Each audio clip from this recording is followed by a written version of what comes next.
낭자! 낭자! 정신 차리시오! 서방님 어서 피하셔야 합니다. 소복 자락을 흩날리던 여인의 몸이 멀리서 들리는 북소리와 함께 한 줌 빛으로 흩어지고 있었습니다. 사내가 사라져가는 여인을 붙잡으려 했으나 그의 손은 허공만 움켜쥘 뿐이었지요. 그리고 같은 시각 수백 리 떨어진 한양에선 한 사내가 어둠 속에서 나직이 웃고 있었습니다. 3년 묵은 악연을 오늘로 끝내주마. 이제 사라져라. 대체 이 여인은 누구이며 어찌하여 한 사내는 얼굴도 마주하지 않은 채 그녀를 없애려 하는 것일까요? 그리고 이 여인을 지키려는 젊은 선비에게는 목숨보다 중한 비밀이 하나 있었으니 그가 반드시 찾아가야 할 한양 땅 그곳에서 그를 기다리는 자가 바로 이 여인을 죽인 원수라는 사실이었습니다. 조선 중기 문경세제의 어느 폐가에서 벌어진 기이하고도 애달픈 이야기 지금 시작합니다. 구독과 좋아요를 눌러주시면 더 좋은 이야기를 만드는데 큰 힘이 됩니다. 옛날 옛적 조선 중기 어느 해 가을이었습니다. 문경세제를 넘어 한양으로 향하는 산길 위로 한 젊은 선비가 부지런히 걸음을 옮기고 있었습니다. 선비의 이름은 김진우, 나이 25에 이르도록 오직 글공부에만 매진해온 사내였지요.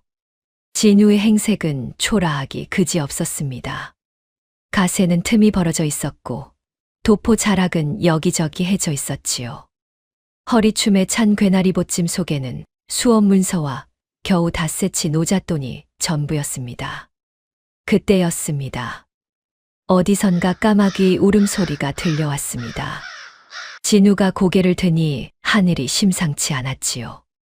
금세라도 비를 쏟아낼 듯 먹구름이 산봉우리를 뒤덮고 있었습니다. 이를 어찌한단 말인가. 진우가 걸음을 재촉했으나 때는 이미 늦었습니다. 하늘이 무너져 내리듯 장대비가 쏟아지기 시작했지요. 눈 깜짝할 사이에 산길은 물바다가 되었고 진우의 도포는 흠뻑 젖어들었습니다. 번개가 산등성이를 갈랐습니다. 천둥 소리에 산새들이 일제히 날아올랐지요. 진우는 어둠이 내려앉는 산속에서 길을 잃고 말았습니다. 빗줄기는 갈수록 거세졌습니다. 진우는 앞이 보이지 않는 어둠 속을 더듬으며 걸었습니다. 젖은 도포가 몸에 찰싹 들러붙어 한기가 뼛속까지 스며들었지요. 이대로 가다가는 비를 맞아 죽거나 산짐승밥이 될 판이었습니다. 바로 그때였습니다. 번개가 하늘을 가르며 순간 대낮처럼 산속을 밝혔지요. 그 찰나 진우의 눈에 무언가가 들어왔습니다. 나무 사이로 우뚝 솟은 기와지붕이었습니다. 저곳에 사람이 산단 말인가. 진우는 발걸음을 서둘렀습니다. 가까이 다가가니 제법 규모가 있는 기와집이었지요. 그러나 대문 앞에는 잡초가 무릎까지 자라 있었고 담장에는 이끼가 두텁게 끼어 있었습니다.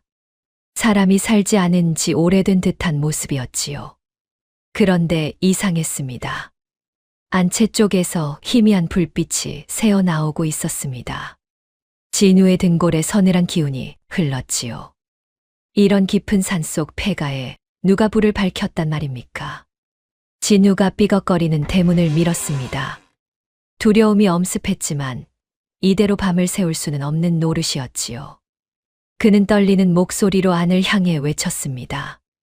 안에 누구 계시오? 길 잃은 나그네가 하룻밤 신세를 청하옵니다. 정막이 흘렀습니다.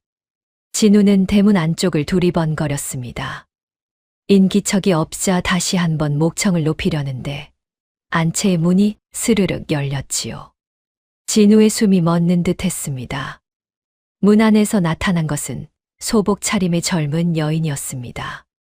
흐트러진 머리카락 사이로 드러난 얼굴은 달빛을 머금은 듯 창백했지요.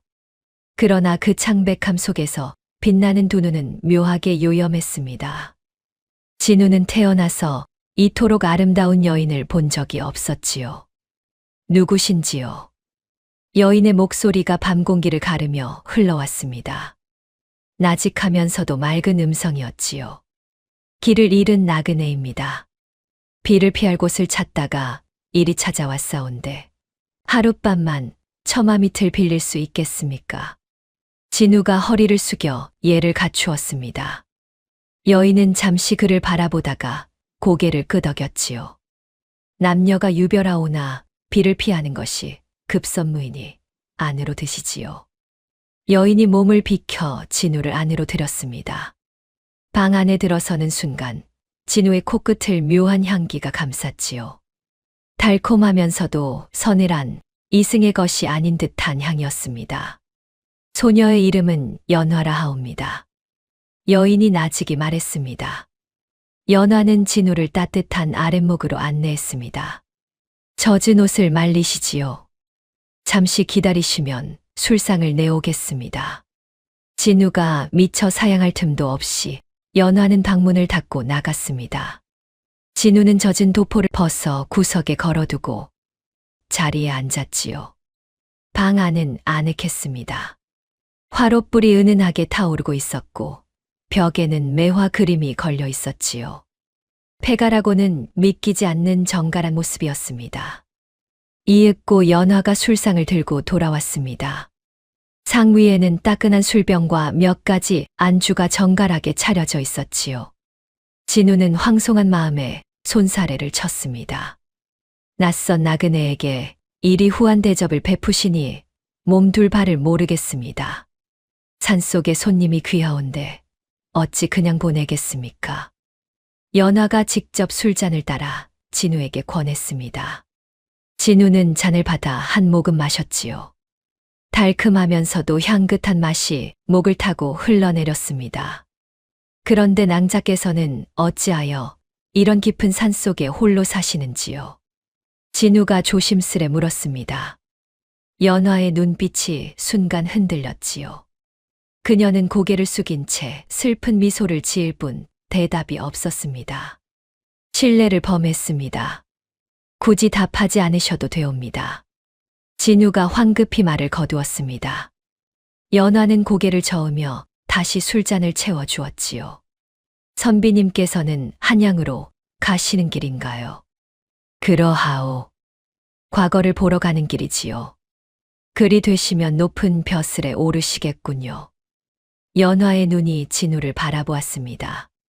그 눈빛 속에는 그리움인지 서러움인지 모를 감정이 서려 있었지요.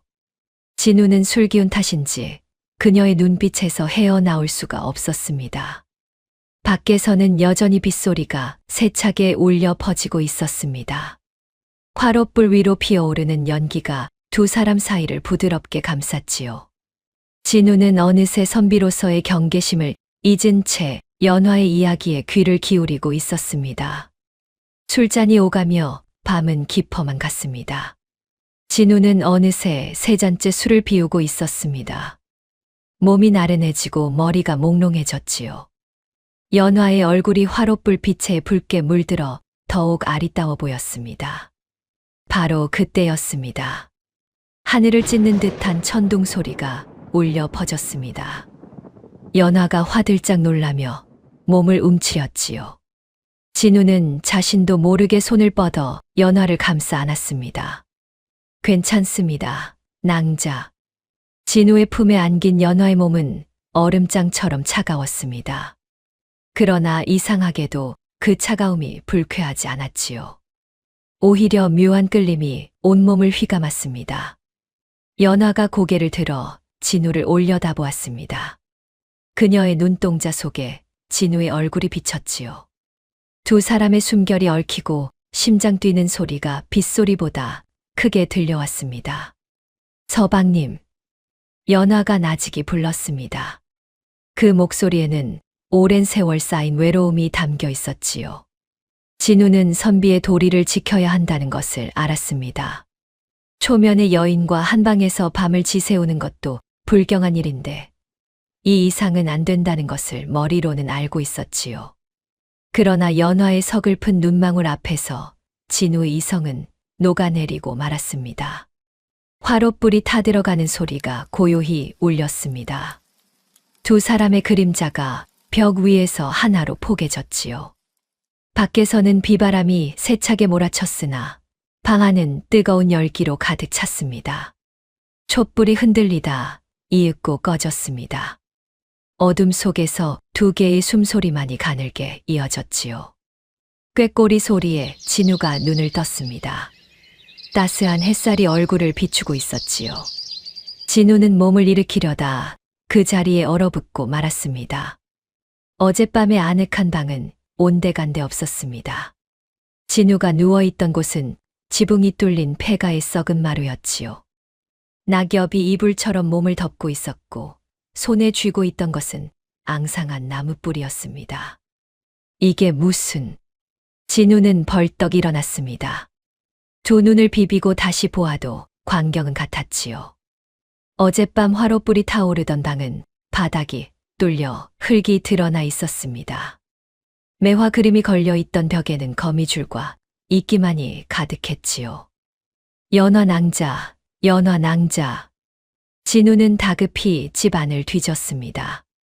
그러나 아무리 찾아보아도 연화의 흔적은 보이지 않았지요. 안채도 부엌도 모두 폐허나 다름없었습니다. 진우의 등골에 식은땀이 흘렀습니다. 꿈이었던 것일까요? 그러나 입술에 남은 술 향기와 몸에 배어든 묘한 향기는 분명 현실이었지요.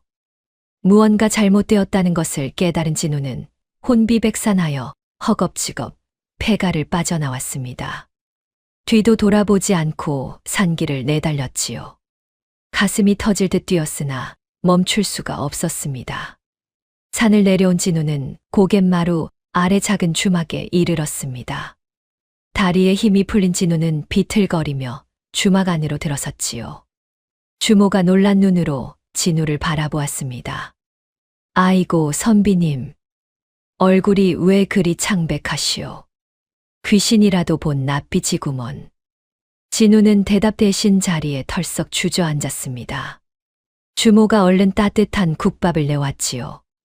진우는 허겁지겁 국밥을 먹으며 간신히 정신을 추스렀습니다. 주막 한쪽에서 막걸리를 마시던 백발의 노인이 진우를 유심히 살펴보았습니다.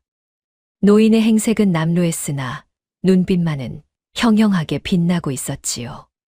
젊은 선비, 어디서 오는 길이시오? 노인이 물었습니다. 진우는 잠시 망설이다가 입을 열었지요. 산 위 폐가에서 하룻밤을 묵었습니다. 그런데 이상한 일을 겪었사옵니다.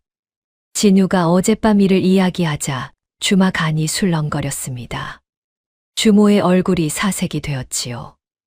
아이고 맙소사. 선비님이 귀신 들린 집에서 잤단 말이오. 귀신 들린 집이라뇨. 3년 전 그 집에서 끔찍한 일이 있었다오. 현감댁이었는데 하룻밤 사이에 온 식구가 몰살당했지요. 그 뒤로 그 집터에는 원귀가 산다는 소문이 바다하다오. 주모가 손사래를 치며 말했습니다. 옆에 있던 장정이 거들었지요.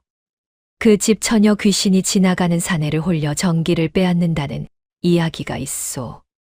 정기를 다 빼앗기면 그대로 죽는다 하더이다. 진우의 얼굴이 창백해졌습니다. 그제야 몸이 천근만근 무겁고 기운이 빠져나간 까닭을 알 것 같았지요. 백발의 노인이 진우를 빤히 바라보며 말했습니다. 선비, 그 집에 다시는 가지 마시오. 또한 한양에 가거든 조심하시오. 요즘 과거 시험관이 아주 흉흉한 자라는 소문이 돌고 있소. 노인의 말이 묘하게 귓가에 맴돌았습니다. 그러나 진우는 당장 눈앞에 일이 급하여 그 말의 의미를 깊이 새기지 못했지요. 진우는 국밥값을 치르고 자리에서 일어섰습니다. 한양까지는 아직 사흘 길이 남아 있었지요. 몸이 천근만근 무거웠으나 과거 날짜는 기다려 주지 않았습니다. 진우는 무거운 발걸음을 때려는데 문득 허리춤이 허전한 것을 느꼈지요. 보찜이 없었습니다. 진우는 황급히 온몸을 더듬었습니다. 폐가를 빠져나올 때 정신이 없어 미처 챙기지 못했던 것이지요. 보찜 안에는 수업 문서와 노잣돈이 들어 있었습니다.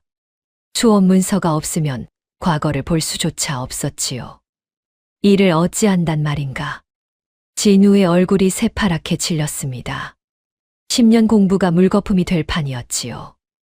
다시 그 폐가로 돌아가야 한다는 것을 깨달았을 때 진우의 온몸에 소름이 돋았습니다. 귀신이 나온다는 그곳에 다시 발을 들여야 한다니요. 그러나 선택의 여지가 없었지요. 과거에 급제하지 못하면 몰락한 가문을 일으킬 길이 없었습니다. 진우는 이를 악물었습니다. 두렵다고 물러설 수는 없다. 진우는 다시 산을 오르기 시작했습니다. 대낮이니 귀신이 나오지는 않으리라 스스로를 위로하며 한 걸음 한 걸음 발을 내디뎠지요. 그러나 산이 깊어질수록 햇빛은 어두워지고 나뭇가지 사이로 스치는 바람 소리가 귀신의 속삭임처럼 들려왔습니다. 진우는 제 눈을 의심했습니다. 아침에 보았던 폐가의 모습이 온데간데 없었지요. 진우의 눈앞에는 어젯밤 그대로의 멀쩡한 기와집이 서 있었습니다. 지붕은 반듯했고 마당은 정갈했으며 담장에는 이끼 한 점 없었지요. 대문이 열리며 익숙한 얼굴이 나타났습니다. 소복 차림의 연화였지요. 오실 줄 알았습니다. 연화가 나직이 말했습니다. 그녀의 얼굴에는 슬픈 미소가 번져 있었지요. 진우의 가슴이 두방망이질 쳤습니다. 도망쳐야 한다는 것을 알면서도 발이 떨어지지 않았지요. 연화의 눈빛 속에는 깊은 슬픔과 외로움이 담겨 있었습니다. 그 눈빛이 진우의 발목을 붙잡았지요. 낭자는 사람이 아니시지요. 진우가 떨리는 목소리로 물었습니다. 연화는 대답 대신 고개를 숙였지요.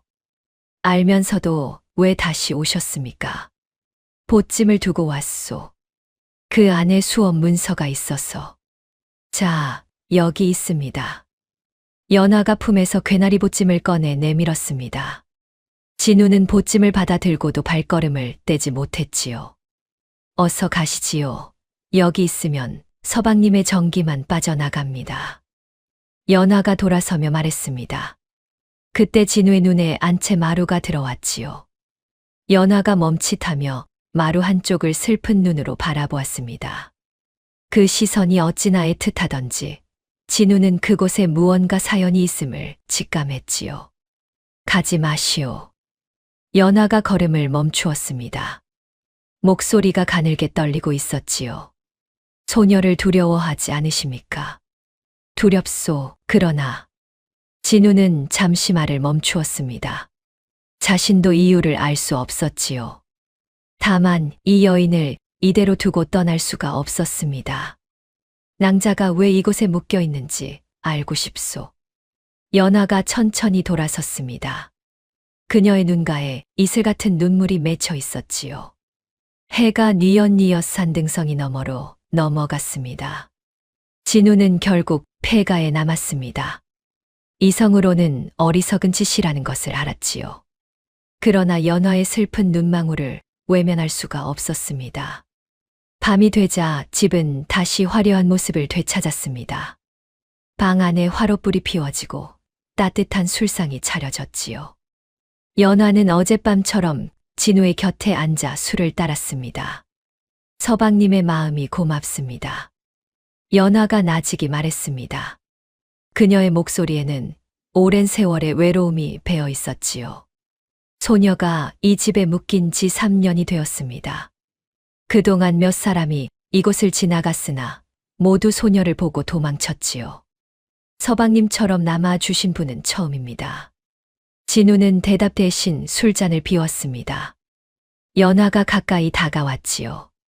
그녀의 숨결이 진우의 뺨을 스쳤습니다. 서방님. 연화가 진우의 얼굴을 두 손으로 감쌌습니다. 그 손길은 여전히 얼음장처럼 차가웠지요. 그러나 진우는 피하지 않았습니다. 두 사람은 더 가까워졌습니다. 연화의 숨결이 진우에게 닿는 순간 진우는 몸에서 무언가가 빠져나가는 것을 느꼈지요. 마치 영혼이 빨려 들어가는 듯한 느낌이었습니다. 그런데 이상했습니다. 두려움보다 평온함이 밀려왔지요. 연화의 품에 안겨 있으면 세상 모든 근심이 사라지는 듯 했습니다. 화롯불이 타들어갔습니다. 연화의 창백했던 얼굴에 서서히 핏기가 돌기 시작했지요. 반면 진우의 얼굴은 점점 창백해져 갔습니다. 서방님, 미안합니다. 연화가 눈물을 흘렸습니다. 진우의 양기를 빨아들이면서도 그녀는 울고 있었지요. 소녀가 살아있을 때 이렇게 따뜻한 마음을 주는 사람을 만났더라면. 진우는 연화의 눈물을 손등으로 닦아 주었습니다. 기력이 빠져나가고 있었으나 이상하게 후회는 없었지요. 낭자, 울지 마시오. 두 사람은 다시 한번 서로를 끌어안았습니다. 촛불이 흔들리고 창밖으로 달빛이 쏟아져 들어왔지요. 두 개의 그림자가 벽 위에서 하나로 어우러졌습니다. 새벽녘이었습니다. 진우는 잠에서 깨어 옆에 누운 연화를 바라보았습니다. 달빛 아래 드러난 연화의 얼굴은 평온해 보였지요. 잠든 그녀의 모습은 귀신이라기보다 그저 지친 여인 같았습니다. 진우는 조심스럽게 몸을 일으켰습니다. 그때 연화의 어깨에서 흘러내린 소복 자락 사이로 무언가가 보였지요. 진우는 자신도 모르게 손을 뻗었습니다. 그리고 숨이 멎는 듯 했습니다. 연화의 등과 목덜미에는 끔찍한 상처 자국이 새겨져 있었지요. 칼에 베인 자상이 10여 군데. 그리고 목을 조른 듯한 멍 자국까지. 어떤 고문을 당했는지 짐작이 가고도 남았습니다. 낭자. 진우의 목소리에 연화가 눈을 떴습니다. 진우의 표정을 본 연화는 황급히 옷자락을 여몄지요. 보셨군요. 연화의 목소리가 떨리고 있었습니다. 진우는 가슴이 찢어지는 듯 했지요. 누가 낭자에게 이런 짓을. 연화는 대답하지 않았습니다. 다만 창밖을 바라보며 나지게 말했지요. 날이 밝아옵니다. 서방님은 어서 떠나셔야 합니다. 떠날 수 없소. 낭자에게 무슨 일이 있었는지 알고 싶소. 연화가 쓸쓸히 웃었습니다.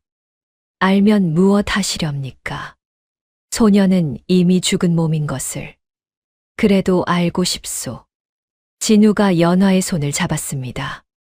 차가운 손이었지만 진우는 놓지 않았지요. 낭자의 원한이 무엇이든 내 힘이 닿는 한 풀어드리겠소. 연화의 눈에서 눈물이 흘러내렸습니다. 3년 동안 이 집에 묶여 있으면서 단 한 번도 들어보지 못한 말이었지요. 진우는 날이 밝아도 폐가를 떠나지 않았습니다. 대낮에 보는 집은 역시 폐허였지요. 그러나 진우는 두렵지 않았습니다. 연화의 사연을 알아내기 전까지는 떠날 수 없었지요.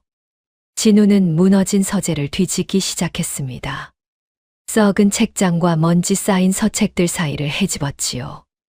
그때 구석에 뒹굴던 무언가가 눈에 들어왔습니다. 반으로 깨진 벼루였지요. 진우가 부서진 벼루를 집어들었습니다. 벼루 틈 사이에 무언가가 꽂혀 있었지요. 조심스럽게 꺼내보니 핏빛 글씨가 빼곡히 적힌 종이었습니다. 이것은. 진우의 손이 떨렸습니다. 그것은 피로 쓴 시였지요. 달 밝은 밤 원하는 깊어가고 무고한 피는 클 속의 스미였네. 탐관의 칼 아래 백골이 되어도 원통한 넋은 이 집을 떠나지 못하리. 언젠가 진실이 밝혀지는 날. 내 한 풀려 극락으로 가리라. 시의 끝에는 작은 글씨로 이름이 적혀 있었습니다. 연화. 진우의 가슴이 무너져 내렸습니다. 탐관오리의 칼에 죽었다는 것, 억울한 누명을 썼다는 것, 그리고 이 집에서 처참하게 최후를 맞았다는 것이 시 속에 고스란히 담겨 있었지요. 그때 연화가 애틋하게 바라보던 마루 밑이 떠올랐습니다. 진우는 마루 쪽으로 다가가 바닥을 두드려 보았지요. 어느 한 곳에서 텅 빈 소리가 났습니다. 무언가 숨겨져 있는 듯 했지요. 낭자. 진우가 피 묻은 종이를 들고 밤을 기다렸습니다. 해가 지고 달이 뜨자 폐가는 다시 화려한 기와집으로 변했지요. 연화가 방문을 열고 나타났습니다. 진우가 말없이 종이를 내밀었습니다. 연화의 얼굴이 굳어졌지요. 서방님, 그것을 어디서? 부서진 벼루 틈에 숨겨져 있었소. 낭자의 사연을 들려주시오. 낭자를 이 지경으로 만든 자가 누구요? 연화가 오랫동안 침묵했습니다. 이윽고 그녀의 입술이 천천히 열렸지요. 연화는 진우의 맞은편에 앉았습니다. 그녀의 눈빛은 깊은 슬픔으로 가라앉아 있었지요. 달빛이 그녀의 창백한 얼굴을 비추었습니다. 소녀는 3년 전까지 이 고을 현감의 외동딸이었습니다. 연화가 나직이 말을 시작했지요. 아버님은 청렴한 분이셨습니다. 백성을 제 자식처럼 여기시고 불의와는 타협하지 않으셨지요. 그런 아버님이 소녀의 자랑이었습니다. 연화의 목소리가 떨리기 시작했습니다. 그런데 어느 날 한양에서 높은 벼슬아치가 내려왔습니다. 조정의 실세라는 자였지요. 그 자는 아버님께 뇌물을 요구했습니다. 거절하면 파직시키겠다고 협박했지요. 아버님은 어찌하셨소? 당연히 거절하셨습니다. 그랬더니 그 자는 연화의 눈에서 눈물이 흘러내렸습니다. 그 자는 아버님께 영모의 누명을 씌웠습니다. 위조된 문서와 매수된 증인을 동원했지요. 아버님은 체포되었고 혹독한 고문 끝에 옥중에서 돌아가셨습니다. 진우의 주먹이 불끈 쥐어졌습니다.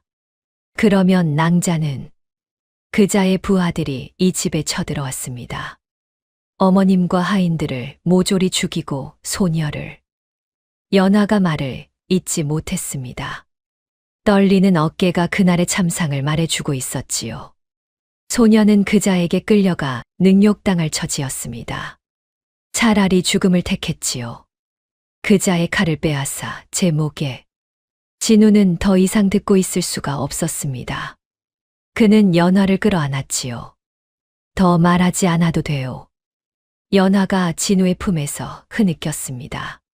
3년 동안 아무에게도 하지 못한 이야기를 처음으로 털어놓은 것이지요. 한참을 울고 난 연화가 입을 열었습니다.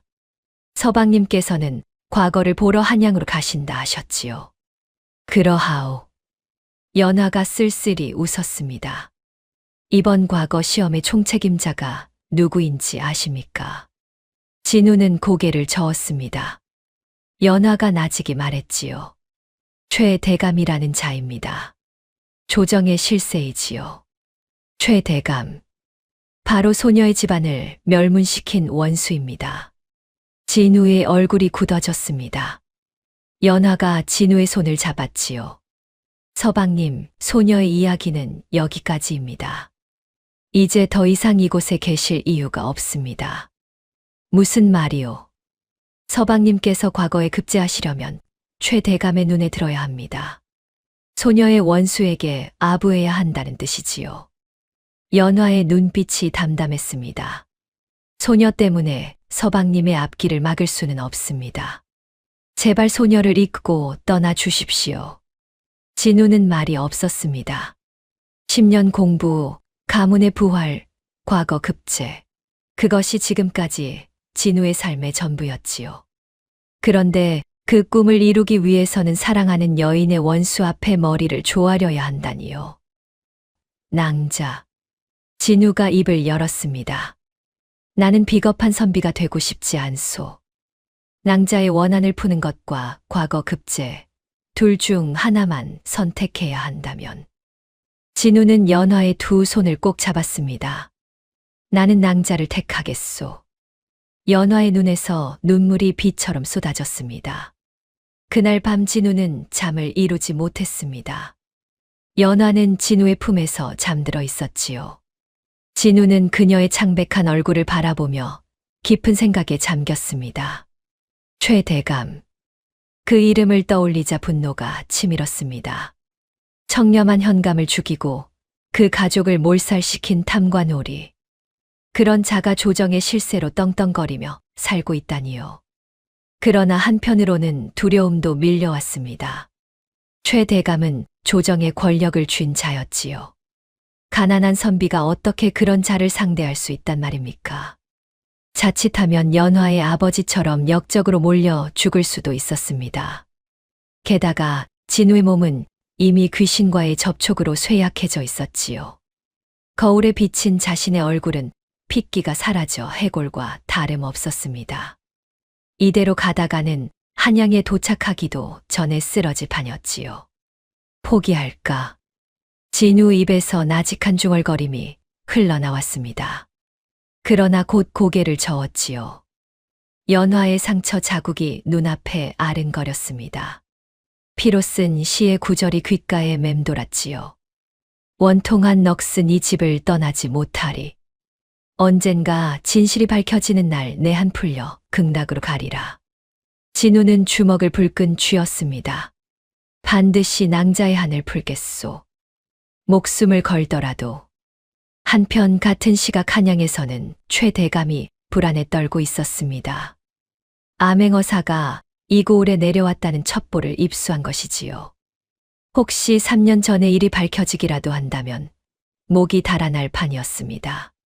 최대감은 서둘러 증거가 될 수 있는 것들을 없애기로 마음먹었지요.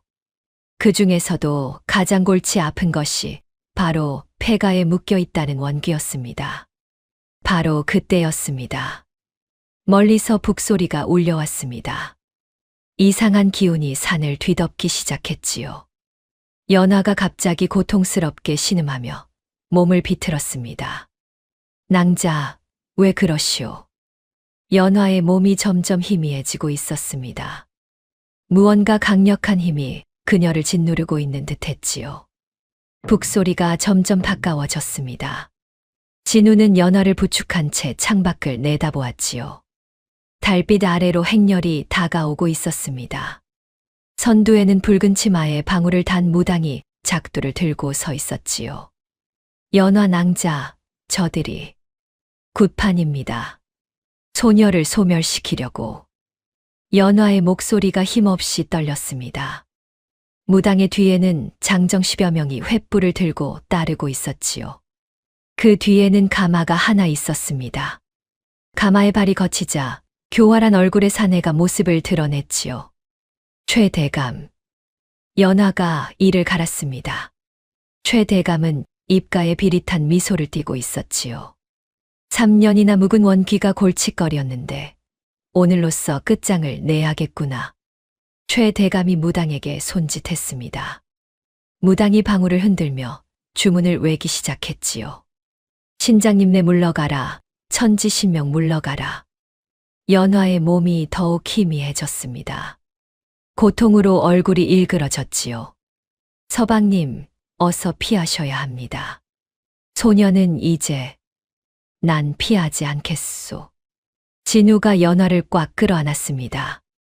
낭자를 두고 어디로 간단 말이오. 무당의 주문이 절정에 달했습니다. 연화의 몸에서 빛이 새어 나오기 시작했지요.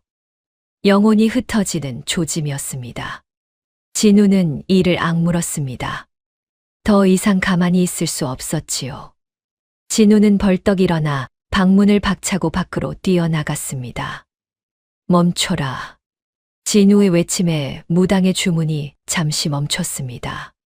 최대감이 눈을 가늘게 뜨고 진우를 바라보았지요. 이게 누구냐? 산속 폐가의 웬 선비가. 나는 과거를 보러 가던 선비요. 그대들이 무슨 짓을 하는지 다 보았소. 진우가 떨리는 다리를 애써 버티며 외쳤습니다. 그 원귀는 억울하게 죽은 넋이요. 무고한 사람을 죽이고 그 원혼마저 소멸시키려 하다니 천벌을 받을 것이요. 최대감의 얼굴이 일그러졌습니다. 건방진 놈. 주제도 모르고 나서는구나. 저놈을 당장 끌어내라. 장정들이 진우에게 달려들었습니다. 그러나 진우는 물러서지 않았지요. 그는 무당 앞에 버티고 서서 두 팔을 벌렸습니다. 내 몸의 양기를 다 줄 테니 그녀를 건드리지 마라. 무당의 눈이 휘둥그레졌습니다. 산 사람이 귀신을 대신하여 제 몸을 바치겠다니 들어본 적 없는 일이었지요. 선비님, 무슨 짓을? 저 여인의 한을 푸는 것이 먼저요. 내 목숨보다. 진우의 몸에서 빛이 피어올랐습니다. 양기가 빠져나가면서 진우의 얼굴이 백지장처럼 하얗게 질렸지요. 그런데 이상한 일이 일어났습니다. 진우의 순수한 희생정신이 무당의 결계를 흔들기 시작한 것이지요. 무당이 뒤로 휘청거렸습니다. 이런 기운은 순수한 양기가 무당의 사수를 밀어내고 있었습니다. 최 대감의 얼굴에 당황한 빛이 스쳤지요. 어서 저놈을 처치하지 못할까. 장정들이 진우에게 달려들었습니다. 그러나 진우의 몸에서 뿜어져 나오는 빛이 그들을 막아섰지요. 마치 보이지 않는 벽이 생긴 듯 했습니다. 바로 그때였습니다. 거기 멈춰라. 우렁찬 목소리가 산속에 울려 퍼졌지요. 모두가 고개를 돌렸습니다. 횃불빛 속에 백발의 노인이 모습을 드러냈습니다. 진우는 그 얼굴을 알아보았지요. 산 아래 주막에서 만났던 노인이었습니다. 그런데 노인의 행색이 달라져 있었습니다. 남루했던 옷 대신 관복을 입고 있었지요. 암행어사 출두다. 노인이 마패를 높이 들었습니다. 최 대감의 얼굴이 사색으로 변했지요. 아, 암행어사. 최 대감, 그대의 행적을 조사하기 위해 이곳에 왔거늘 마침 그대가 제 발로 찾아왔구나. 암행어사가 차가운 눈으로 최 대감을 바라보았습니다. 3년 전 이 고을 현감을 역모로 몰아 죽인 일, 그 뒤에 그대가 있다는 소문을 들었다. 오늘 직접 확인하게 되어 다행이로군. 최 대감이 이마에 식은땀을 흘리며 말했지요. 아니, 그건 오해입니다. 어사 나으리. 증거도 없이 함부로 말하겠느냐. 암행어사가 진우를 바라보았습니다. 선비 증거가 있느냐. 진우는 정신을 가다듬고 대답했지요. 있습니다. 이 폐가의 마루 밑을 봐 보십시오. 진우는 연화가 애틋하게 바라보던 그 장소를 떠올렸습니다. 그리고 낮에 두드려 보았을 때 텅 빈 소리가 났던 곳이었지요. 암행어사의 부하들이 마루를 뜯어내기 시작했습니다. 얼마 지나지 않아 땅속에서 나무 상자가 나왔습니다. 상자 안에는 두툼한 장부와 문서 뭉치, 그리고 백골 하나가 들어 있었지요. 이것은 암행어사가 장부를 펼쳤습니다. 그 안에는 최 대감의 비리 내역이 빼곡히 적혀 있었지요. 뇌물수수, 관직매매, 무고한 백성 수탈. 온갖 죄상이 낱낱이 기록되어 있었습니다. 그리고 이것은 3년 전 억울하게 죽은 현감의 상소입니다. 문서 뭉치 속에서 현감의 친필 상소가 나왔지요. 최 대감의 비리를 낱낱이 고발한 상소문이었습니다. 최 대감, 더 이상 발뺌하지 못하겠구나. 암행어사가 냉랭한 목소리로 말했습니다. 최 대감은 땅바닥에 주저앉아 부들부들 떨고 있었지요. 최 대감은 그 자리에서 체포되었습니다. 암행어사의 호위 군사들이 최 대감과 그 일당을 포박했지요. 무당은 진작에 달아나고 없었습니다. 놓아라, 이놈들. 내가 누군 줄 알고. 최 대감이 발버둥 쳤으나 소용없었지요. 암행어사가 차갑게 말했습니다. 조정의 실세, 그런 것은 이제 아무 소용이 없다. 그대의 죄상은 곧 임금께 상달될 것이다. 최 대감이 끌려가며 진우를 노려보았습니다. 이놈, 감히 나를. 두고 보자. 반드시 복수해 주마. 그러나 그 협박은 공허하게 울렸지요. 이미 모든 것이 끝난 것이었습니다. 최 대감 일행이 사라지자 폐가의 고요가 찾아왔습니다. 동력 하늘이 붉게 물들기 시작했지요. 진우는 비틀거리며 폐가 안으로 들어갔습니다. 연화가 마루에 서 있었지요. 그런데 그녀의 모습이 달라져 있었습니다. 3년 동안 입고 있던 흰 소복이 사라지고 곱디고 온 붉은 치마 저고리를 입고 있었지요. 머리에는 화려한 비녀가 꽂혀 있었습니다. 마치 혼례를 올리는 새색시 같은 모습이었습니다. 서방님, 고맙습니다. 연화가 눈물을 흘리며 웃었습니다. 3년 만에 처음 짓는 진심 어린 미소였지요. 서방님 덕분에 아버님의 명예가 회복될 것입니다.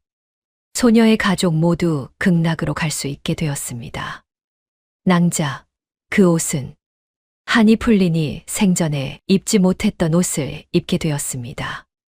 연화의 몸이 점점 투명해지고 있었습니다. 붉은 치마 자락이 바람에 나부꼈지요. 소녀는 이제 떠나야 합니다. 아니요, 떠나지 마시오. 진우가 연화의 손을 잡으려 했습니다. 그러나 손가락은 허공을 스칠 뿐이었지요. 서방님과 함께한 시간이 소녀의 생에서 가장 행복했습니다. 짧았지만 진정한 사랑을 알게 되었지요. 연화가 흐느끼며 말했습니다. 부디 건강하시고 훌륭한 관리가 되어 주십시오. 소녀처럼 억울한 사람이 없도록. 연화의 몸이 수천 개의 빛 조각으로 흩어지기 시작했습니다. 붉은 치마 자락이 꽃잎처럼 하늘로 흩날렸지요. 그 빛들이 하늘 높이 올라가며 별처럼 반짝였습니다. 낭자, 진우의 외침이 새벽 하늘에 메아리 쳤습니다. 그렇게 세월이 흘렀습니다.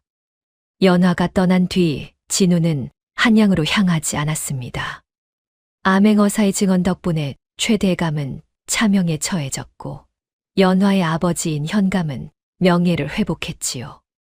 진우는 그 일로 조정에 이름이 알려졌습니다. 이듬해 과거에서 진우는 장원 급제했습니다. 그러나 높은 벼슬을 마다하고 작은 고을의 현감 자리를 자청했지요. 바로 연화의 아버지가 다스리던 그 고을이었습니다.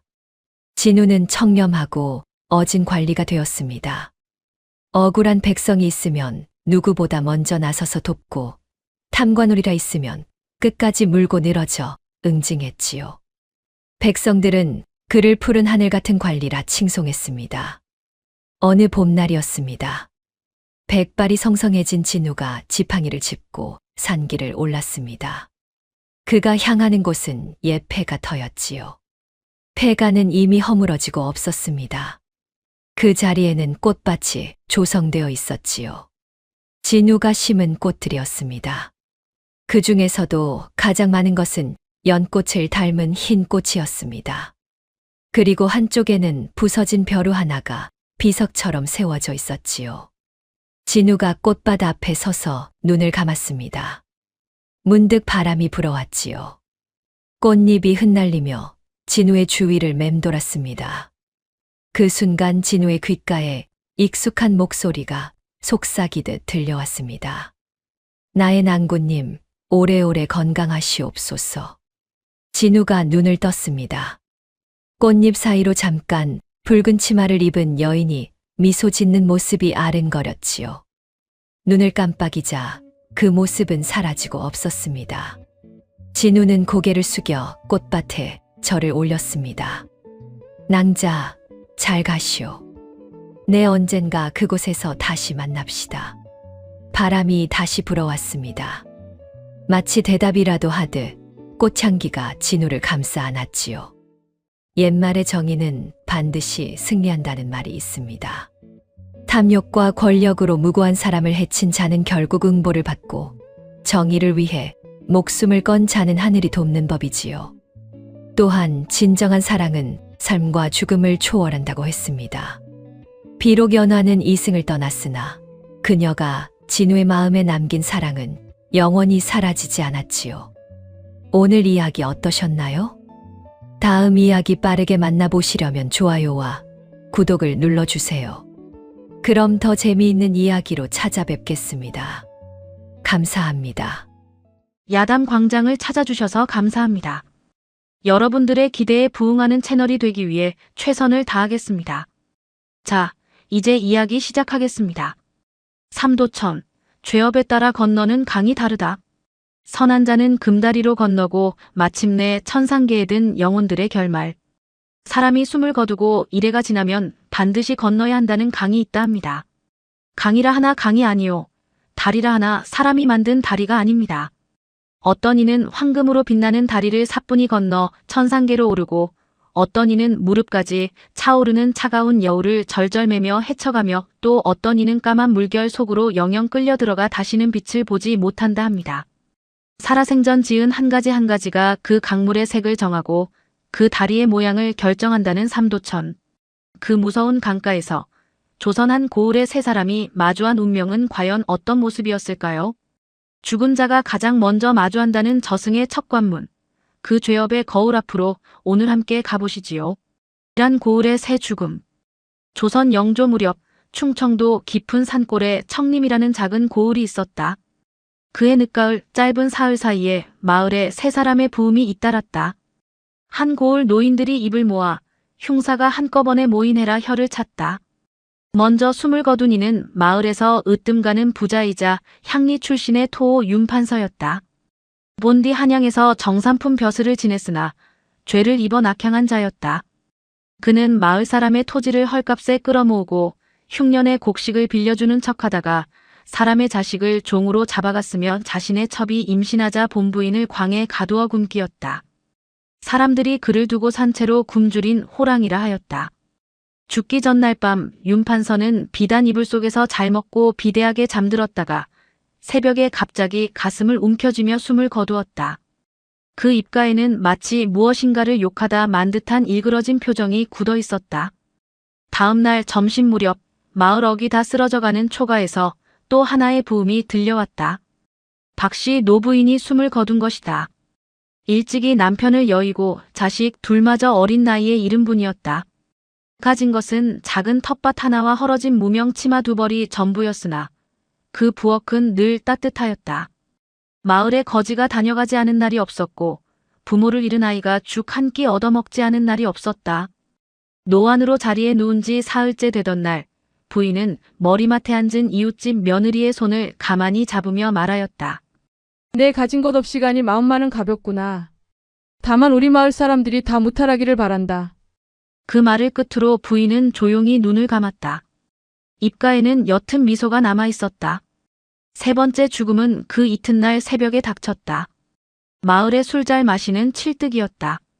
사람 좋다는 소리도 듣고 거짓말 잘한다는 소리도 듣던 흔한 마흔 사내였다. 막걸리 한 잔에 친구의 부탁을 거절 못해 빚을 떠안기도 하였고 또 한 잔에 마누라를 두고 색주가에 흘러간 적도 있었다. 그날도 노름판에서 큰돈을 잃고 비틀비틀 돌아오다 얼어붙은 개천에 미끄러져 머리를 부딪혔다. 새벽녘 사람들이 그를 발견했을 때 그는 이미 차갑게 굳어 있었다. 한 고을 안에서 사흘 만에 세 사람이 갔으니 노인들은 깊게 혀를 찼다.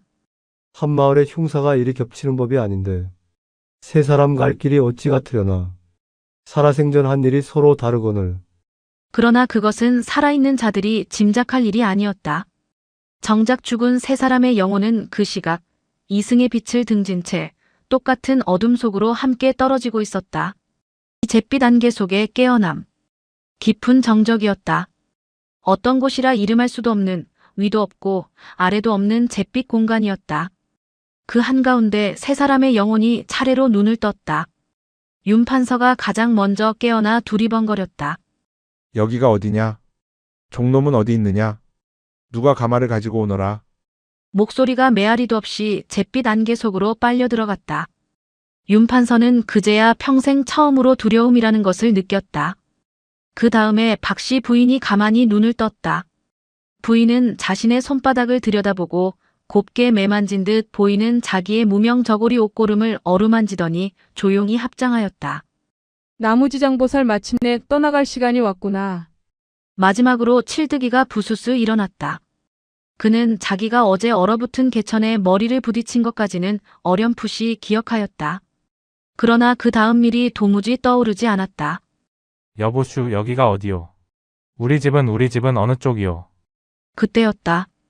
잿빛 안개가 양옆으로 갈라지며 두 사내가 모습을 드러내었다.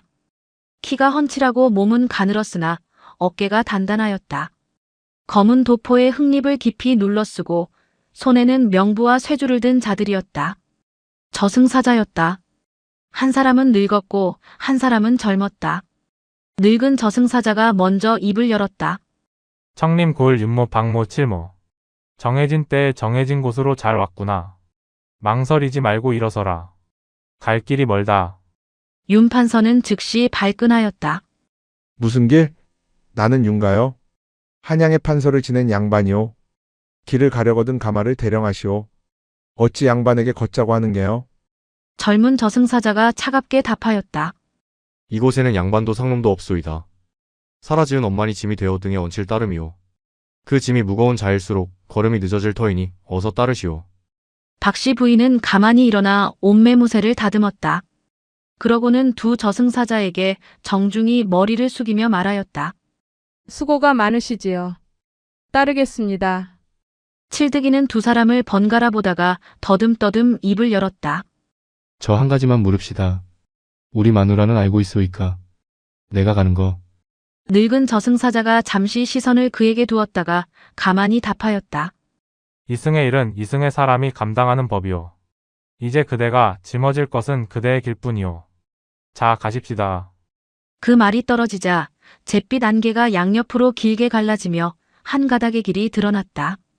흙도 아니요 돌도 아닌 다만 검고 차가운 빛깔의 길이었다. 새 영혼은 두 저승사자의 뒤를 따라 그 길 위로 첫걸음을 내디뎠다. 어둠은 깊었고 바람은 없었으나 어디선가 까마귀가 한번 길게 울었다. 무령수의 그늘. 얼마를 걸었는지 알 길이 없었다. 다만 어느 순간 길 끝에서 거대한 강물 소리가 들려오기 시작하였다. 콸콸 흐르는 소리는 아니었다. 마치 거대한 짐승이 깊은 숨을 들이쉬고 내쉬는 듯한 무겁고 어두운 물소리였다. 마침내 안개가 걷히자 새 영혼 앞에 끝없이 펼쳐진 강이 모습을 드러내었다. 강이라 하나 보통 강이 아니었다. 강 한가운데 안쪽으로 들어갈수록 물빛이 서로 달랐다. 한쪽은 푸르게 빛났고 한쪽은 검게 휘몰아쳤으며 한쪽 위로는 황금빛이 어려 있었다. 그것이 곧 삼도천이었다. 죽은 자가 이래 만에 반드시 건너야 한다는 저승의 첫 관문이었다.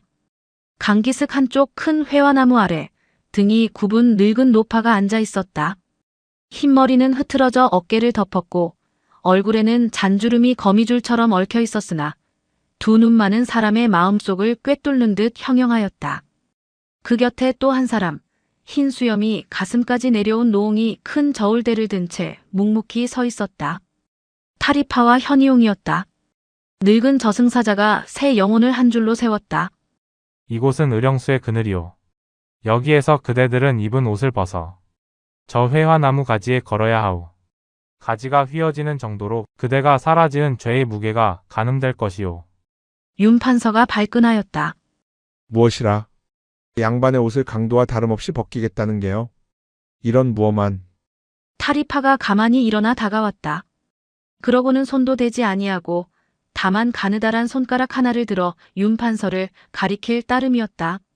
그 순간 윤 판서가 입고 있던 옥색 도포가 저절로 흘러내려 회화나무를 향해 날아갔다. 옷이 가지에 걸리는 순간 그 굵은 회화나무 가지가 우지끈 소리를 내며 거의 부러질 듯 휘어졌다.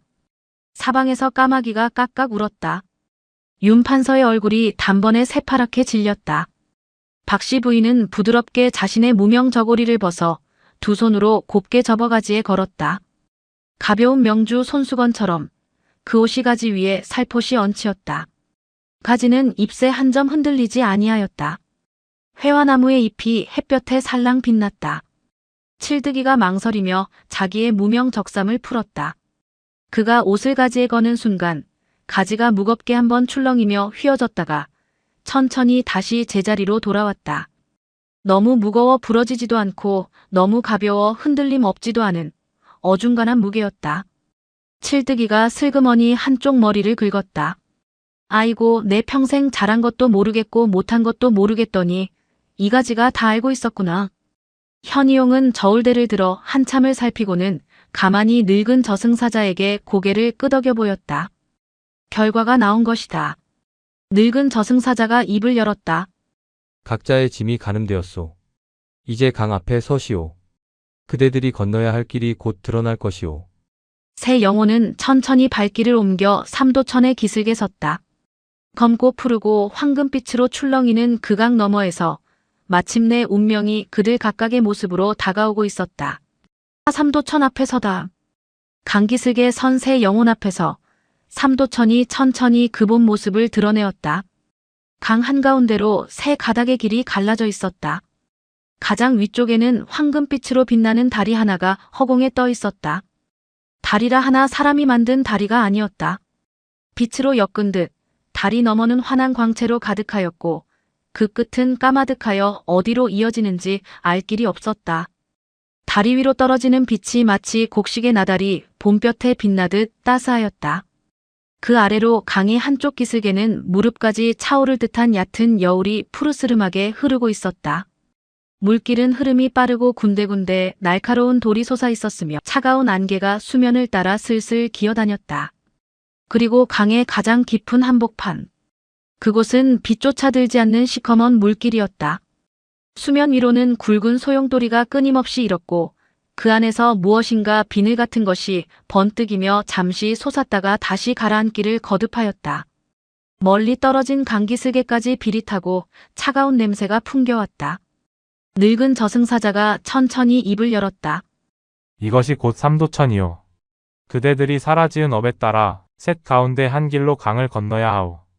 황금다리는 살아생전 선한 업을 쌓아 그 그늘에 사람과 짐승을 거둔 자만이 디딜 수 있는 길이오. 푸른 여울은 적은 죄와 적은 선이 엇비슷한 자가 직접 발을 적시며 건너는 길이오. 검은 물길은 저승사자의 목소리가 잠시 가라앉았다. 검은 물길은 사라지은 죄가 너무 무거워 다른 길이 허락되지 아니하는 자가 들어가는 곳이오.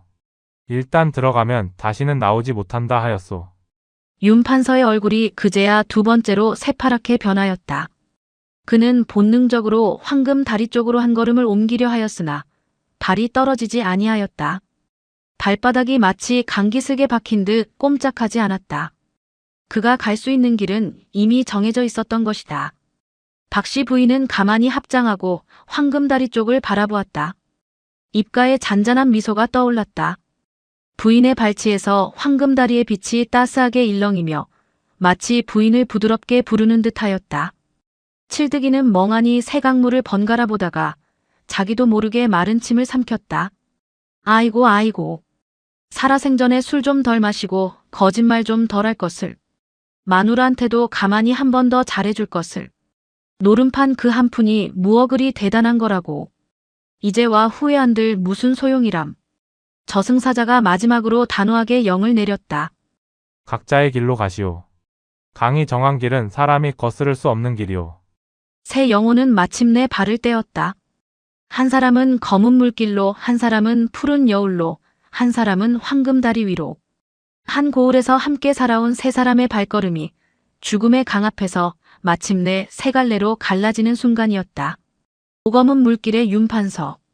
가장 먼저 발이 옮겨진 것은 윤판서였다. 그가 가고자 한 곳은 황금다리였으되 그의 발이 옮겨진 곳은 강의 가장 깊은 한복판이었다.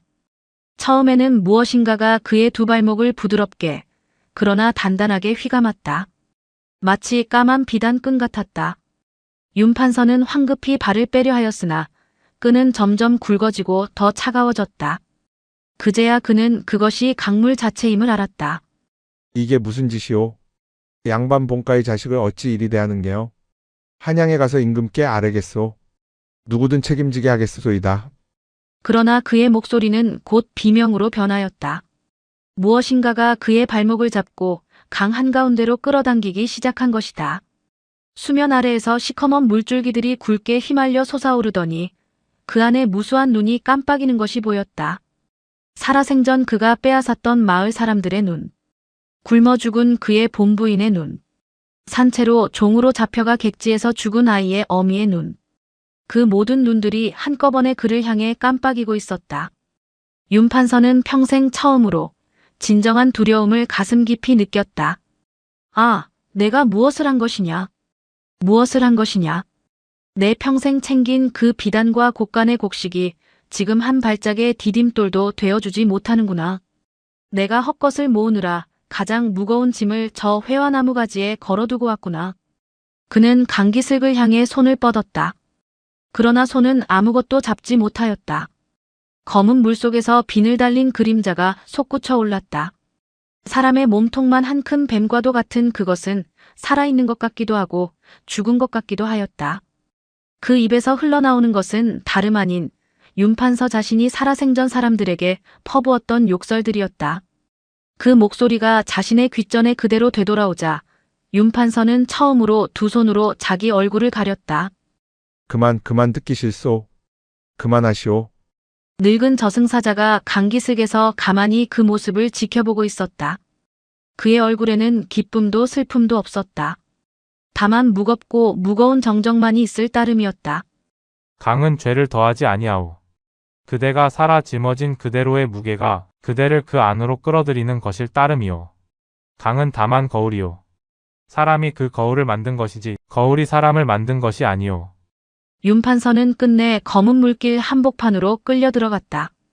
마지막으로 수면 위에 그의 한 손이 잠시 솟아 허공을 쥐어보다가 곧 그것마저 사라졌다. 강물이 한번 크게 흔들렸다가 다시 잠잠해졌다. 강기슭에 남은 두 영혼은 차마 그쪽을 오래 보지 못하고 고개를 돌렸다. 박씨 부인은 가만히 합장한 채 나무지장보살을 외고 있었다. 그 작은 음성이 검은 물길 위로 한 가닥의 가느다란 빛처럼 떠올랐다가 천천히 사라졌다. 푸른 여울의 칠뜨기. 이번에는 칠뜨기 차례였다. 그가 발을 들어보았으나 황금다리 쪽으로도 검은 물길 쪽으로도 갈 수가 없었다. 그의 발은 자연스럽게 푸른 여울 앞에 가서 멈추었다. 여울은 보기에는 그저 무릎 정도의 깊이였다. 그러나 막상 첫걸음을 내딛는 순간 그 차가움이 뼛속까지 파고들었다. 마치 한겨울의 얼음물에 맨발을 담그는 듯하였다. 아이고, 이것이 그저 물이 아니구나. 칠뜨기는 이를 악물고 한 걸음 한 걸음 옮겼다. 그가 한 걸음을 옮길 때마다 물길 안에서 그의 살아생전 모습이 그림처럼 떠올랐다. 술에 취해 마누라에게 욕을 퍼붓던 자신의 얼굴. 노름판에서 친구의 마지막 한 푼을 따가지고 비웃던 자신의 얼굴. 몬척 만척 노부모의 부탁을 외면하던 자신의 얼굴. 그 한 장면 한 장면이 푸른 물속에 비치자 그의 발은 더욱 무거워지고 물은 더욱 차가워졌다. 아이고, 내가 한 짓이로구나. 별것 아니라 여겼는데 별것 아닌 것이 모이고 모여서 이리도 발을 잡는구나. 그가 강 한가운데에 이르렀을 때 갑자기 발밑에 날카로운 돌이 솟아올라 그의 발바닥을 찔렀다. 칠뜨기는 비명을 지르며 휘청거렸다. 곧 물살이 그를 옆으로 거세게 떠밀었다. 자칫 한 걸음만 더 휩쓸리면 검은 물길로 빨려 들어갈 판이었다. 아이고, 사람 살리시오. 누가 사람 좀 살리시오. 그때였다. 그의 머리 위에서 누군가의 부드러운 음성이 들려왔다. 칠뜨기 한쪽 발을 디딘 곳에 작은 자갈이 있을 것이오. 그것을 디디고 잠시 가만히 호흡을 가다듬으시오. 올려다보니 황금다리 위에서 박씨 부인이 가만히 합장한 채 그를 내려다보고 있었다. 부인이 디딘 황금다리에서 가느다란 한 줄기 빛이 흘러내려 칠뜨기의 머리 위로 살포시 떨어졌다. 무부인, 어찌나 같은 자에게. 이승에서 그대가 우리 집 마당에 우물물을 길어준 일이 한두 번이 아니었지요. 술에 취하지 않은 날에 그대는 친절한 이웃이었습니다. 그 자갈 한 알이 그대의 한 자락 선업이 올시다. 칠뜨기는 눈물을 줄줄 흘리며 그 작은 자갈을 디뎠다. 다행히 발이 그 위에 자리 잡자 물살의 힘이 한결 약해졌다. 그는 다시 한 걸음 한 걸음 천천히 강을 건너기 시작하였다. 머릿속에는 자기도 모르게 마누라의 얼굴이 떠올랐다. 마누라, 내가 잘못했소. 내가 너무 무심하였소. 다음에 다시 사람의 몸을 받게 되거든. 그때는 부디 술 한 잔 줄이고 거짓말 한마디 줄이고 가만히 자네 손을 더 자주 잡으리다. 강기슭에 닿았을 때 그의 무릎은 떨리고 있었으나 그의 얼굴에는 처음으로 사람다운 표정이 떠올라 있었다. 멀리 황금다리 위에 부인을 향해 칠뜨기는 무릎을 꿇고 깊게 두 번 절을 올렸다. 황금다리의 박씨 부인. 이제 박씨 부인의 차례였다. 그러나 부인은 다른 두 사람처럼 강기슭에 어찌할 바를 모른 채 서 있을 필요가 없었다. 부인이 합장한 그 자리에서 발치의 황금다리가 천천히 부인을 향해 미끄러져 다가왔다. 부인은 가만히 미소를 띤 채 그 빛 위로 한 걸음을 내딛었다. 다리 위에는 부인의 발이 닿을 때마다 빛이 한 송이 피어났다. 마치 부인이 살아생전 누군가에게 주었던 한 사발의 죽 한마디의 따뜻한 말 한 번의 등 두드림이 한 송이의 꽃이 되어 부인을 떠받쳐주는 듯하였다. 다리 위에서 부인은 자신의 생전 모습을 다시 보았다. 어느 흉년에 자기 끼니를 줄여 마을의 거지에게 죽 한 사발을 더 떠주던 자신. 부모를 한꺼번에 잃은 이웃집 아이를 자기 자식처럼 거두어 그를 가르치던 자신. 모진 말을 듣고도 한 번 더 웃어주던 자신. 자기 첫째 아이를 잃은 슬픔에 잠겨있던 어느 봄날, 우연히 길가에서 만난 다른 어미의 우는 소리에 자신의 아픔도 잊은 채 그 어미를 안아주던 자신. 그 한 장면 한 장면이 부인의 발밑에서 황금 잎새가 되어 빛났다. 부인의 마음속에서 한 가지 깨달음이 천천히 피어났다. 아, 내가 가진 것이 없어 부끄럽다 여겼던 그 한 그릇의 죽이 여기 와서 이리 큰 다리가 되는구나. 사람은 가진 것이 큰 줄로만 알았는데 정작 진정 큰 것은 가진 것이 아니라 나누어 준 것이었구나. 다리 한가운데 이르러 부인은 잠시 멈추어 섰다. 강기슭을 돌아보니 검은 물길 위에는 이미 잔잔한 수면만이 남아 있었고 푸른 여울 끝에는 떨리는 무릎으로 막 강을 건너낸 칠뜨기가 가쁜 숨을 몰아쉬고 있었다. 부인은 그쪽을 향해 한 번 더 깊게 합장하였다.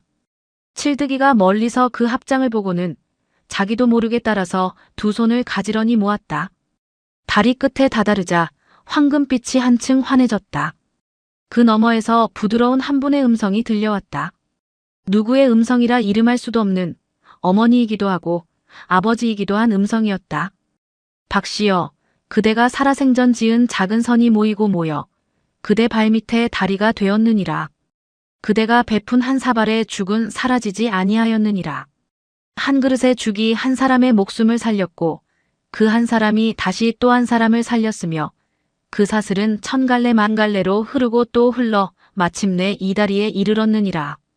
부인의 두 눈에서 한 줄기 맑은 눈물이 흘러내렸다. 부족한 한 사람의 작은 마음이 이리도 큰 자비의 그늘 안에 깃들어 있었음을 이제야 알겠나이다. 살아생전 가진 것 없어 늘 송구스럽기만 하였더니 못난 한 그릇에 죽 한 사발이 이리도 천갈래로 흐르고 있었을 줄이야. 나무지장보살. 황금다리 끝 환한빛 너머로 부인의 모습이 천천히 사라졌다. 떠난 자리에는 잠시 한 줄기 황금빛이 길게 머무르다가 이내 다시 강 위로 잔잔하게 흩어졌다. 멀리서 칠뜨기가 그 자리를 향해 오랫동안 절을 올렸다. 천상계로 산자에게 남기는 한마디. 황금다리 너머에는 끝없이 펼쳐진 푸른 들판이 있었다. 사철 시들지 않는 풀이 자라고 사철 시들지 않는 꽃이 피어있는 곳이었다. 박씨 부인의 영혼은 그 들판 한가운데서 가만히 사방을 둘러보았다. 일찍이 자식을 둘이나 먼저 보낸 어미의 가슴 한구석에 늘 자리 잡고 있던 어둑한 그늘이 그 들판의 햇볕 아래 천천히 풀어지고 있었다. 저 멀리 한 무리의 사람들이 부인을 향해 천천히 다가왔다. 부인이 한평생 가슴에 묻고 산 두 아이의 모습이 그 안에 있었다. 일찍 떠난 부군의 모습도 함께 있었다. 그 곁에 부인이 살아생전 한 그릇의 죽으로 살린 마을의 거지 노인도 있었고 부인이 그를 가르쳤던 그 고아 아이가 자라서 어른이 된 모습도 있었다. 어머니. 부인 오랜만이요. 그동안 외로우셨겠소. 노인장, 그때 그 죽 한 그릇 신은 이제껏 한 번도 잊은 적이 없음입지요. 부인은 그저 두 손을 가지런히 모은 채 말없이 미소를 지었다. 더 이상 한마디 말도 필요하지 않은 자리였다. 부인의 두 자식이 양옆에서 그분의 손을 가만히 잡았다. 부인은 그 손을 마주 잡으며 처음으로 어미답게 환하게 웃었다. 같은 시각 강기슭에서는 칠뜨기가 푸른 여울을 다 건너 새로운 길 앞에 서 있었다. 그의 갈 길은 천상계는 아니었으되 다시 한번 사람의 몸을 받아 이승의 빛 아래로 돌아갈 수 있는 윤회의 길이었다. 검은 물길로 끌려 들어간 윤판서의 자취는 어디에도 보이지 않았다. 강물은 다만 무심하게 그러나 또 한없이 정직하게 흐르고 있을 따름이었다. 지장 보살본원경은 이르되 한 사람이 단 하루를 살더라도 그 하루 동안 지은 업이 곧 그 사람의 다음 자리이니 누구를 위하여 사느냐가 곧 어디로 가느냐를 결정하느니라 하였다. 산자에게는 이래만에 건너는 그 강이 보이지 않는다. 그러나 강은 늘 거기 있다. 우리가 오늘 밥상 한 끼를 누구와 나누었는지, 한마디의 말로 누구를 살리고 누구를 베었는지, 그 한 가지 한 가지가 천천히 그러나 또렷하게 우리의 다리무늬를 짜고 있다. 황금다리든 푸른 여울이든 검은 물길이든 그 다리를 짜는 배틀은 다름 아닌 오늘의 우리 자신이다. 청림 고을의 노인들은 그의 사흘 사이에 세 사람이 갔다고 깊게 혀를 찼지만 그 세 사람이 어디로 갔는지는 끝내 알지 못하였다. 다만 박씨 부인이 살아생전 손수 가꾸던 마당의 한 그루 회화나무에 그의 가을 유난히 황금빛 잎새가 무성히 피었더라 한다. 마을 사람들은 그 잎새를 한 장 한 장 손수 주어 그의 겨울 어느 가난한 집의 아궁이 불씨가 되도록 보태었다. 이렇게 한 사람의 작은 선업은 마침내 산자의 손안의 잎새 한 장의 모습으로 다시 돌아왔다. 오늘 영상이 마음에 와닿으셨다면 따뜻한 좋아요와 구독 부탁드립니다. 삼도천, 그 세 갈래 강물 앞에 우리는 과연 어느 다리 위에 서고 싶은지요? 한 사발의 죽이 황금다리의 빛 한 가닥이 된다는 예시야기. 오늘 우리가 누구에게 어떤 말을 건넸는지, 어떤 손을 잡았는지, 어떤 등을 두드려 주었는지, 그 작은 한 가지 한 가지가 지금 이 순간에도 우리 발밑에 보이지 않는 다리를 짜고 있다 합니다. 살아계신 동안 부지런히 그 다리를 환하게 엮어가시는 하루 되시기를 빕니다. 다음 시간에도 더 깊은 저승 이야기로 찾아뵙겠습니다.